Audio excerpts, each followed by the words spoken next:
collaboration. So I love to do collaborative things. And one of the things that I've found is phenomenal is Wakelet. So Wakelet is it's a curation tool, but it is also a collaborative curation tool. And one of the really great things about Wakelet is we can share out the Wakelet and to people to add resources to.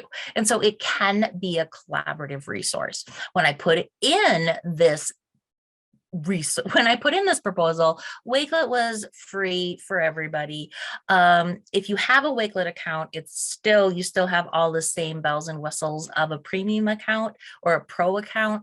But if you don't, if you have to create one, the pro account is where anyone with the link can add.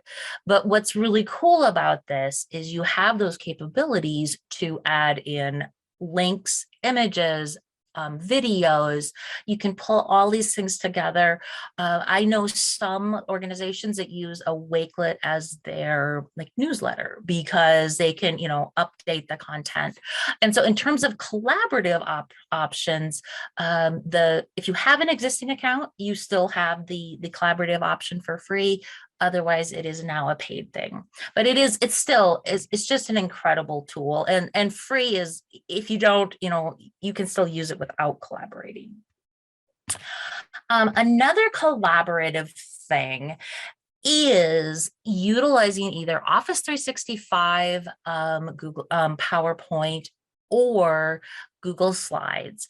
And in the resources, I gave you a number of different resources for templates and things. But when we we knew Google Slides and Office 365 PowerPoint was collaborative, but then when we hit the pandemic was when I really started using this, because before, when I would do face-to-face training, you'd have people use, like a big piece of paper, and they would write on it, and it was this thing, and then you'd have this piece of paper that really nobody ever went back to look at. So with Google Slides, you can actually replicate that. So everybody gets their own slide. You can have that collaborative work.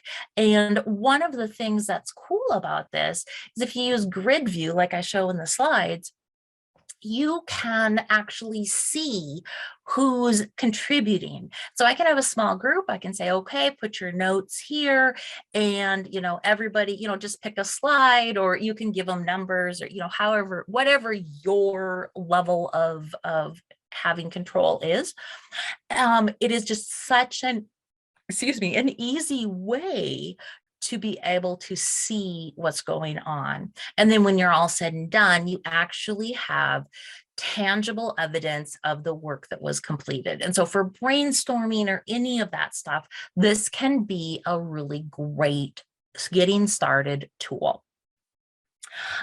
So since most of us use PowerPoint or Google Slides already, it is something that we're going to be familiar with and just, kind of thinking about now that we move forward.